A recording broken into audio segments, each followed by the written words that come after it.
आज का टॉपिक है साइमन आयोग।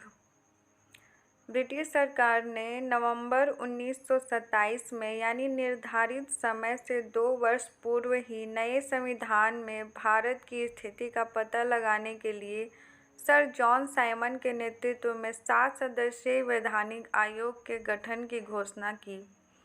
आयोग के सभी सदस्य ब्रिटिश थे, इसलिए सभी दलों ने इसका बहिष्कार किया। आयोग ने 1930 में अपनी रिपोर्ट पेश की तथा द्वैत शासन प्रणाली, राज्यों में सरकारों का विस्तार, ब्रिटिश भारत के संघ की स्थापना एवं सांप्रदायिक निर्वाचन व्यवस्था को जारी रखने आदि की सिफारिशें की। आयोग के प्रस्तावों पर विचार करने के लिए ब्रिटिश सरकार ने ब्रिटिश सरकार, ब्रिटिश भारत और भारतीय रियासतों के प्रतिनिधियों के साथ 3 गोलमेज सम्मेलन किए।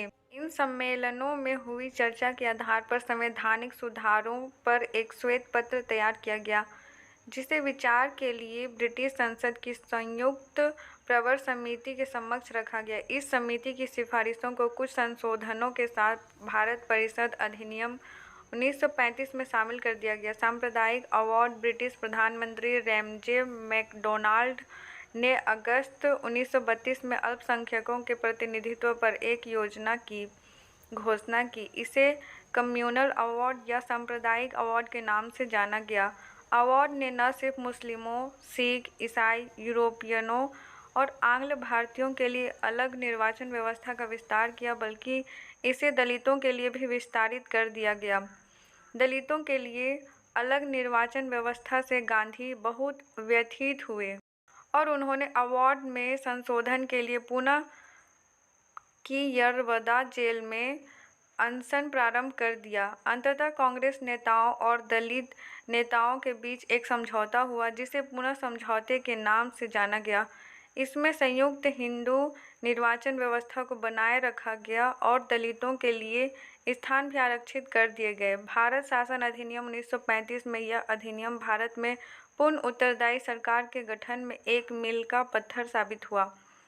यह एक लंबा और विस्तृत दस्तावेज था, जिसमें 321 धाराएं और 10 अनुसूचियां थीं। इस अधिनियम की विशेषताएं इस प्रकार थीं। इसने अखिल भारतीय संघ की स्थापना की, जिसमें राज्य और रियासतों को एक इकाई की तरह माना गया।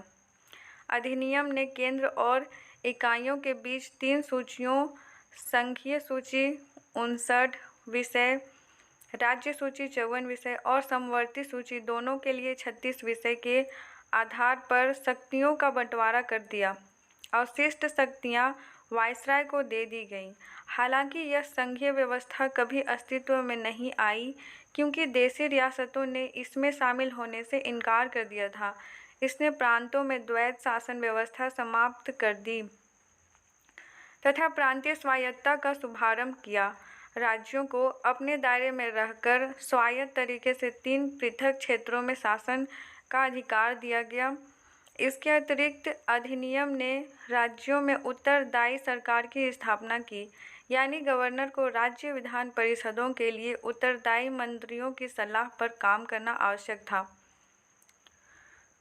यह व्यवस्था 1937 में शुरू की गई और 1939 में इसे समाप्त कर दिया गया। इसने केंद्र में द्वैत शासन प्रणाली का आरंभ किया। परिणामतः संघीय विषयों को स्थानांतरित और आरक्षित विषयों में विभक्त करना पड़ा, इसलिए यह प्रावधान कभी लागू नहीं हो सका।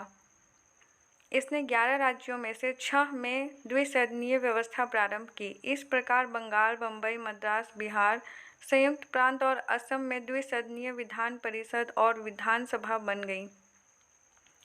हालांकि इन पर कई प्रकार के प्रतिबंध थे।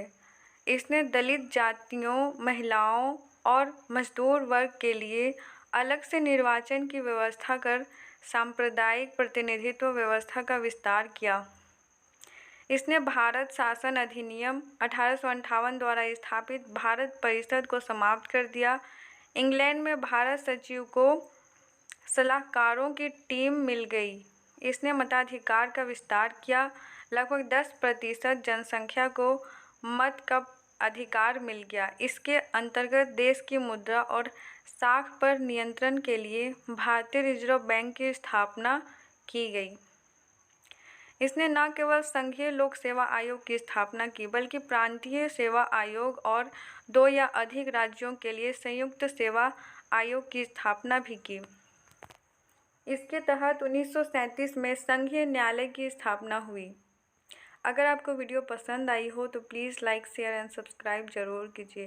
धन्यवाद।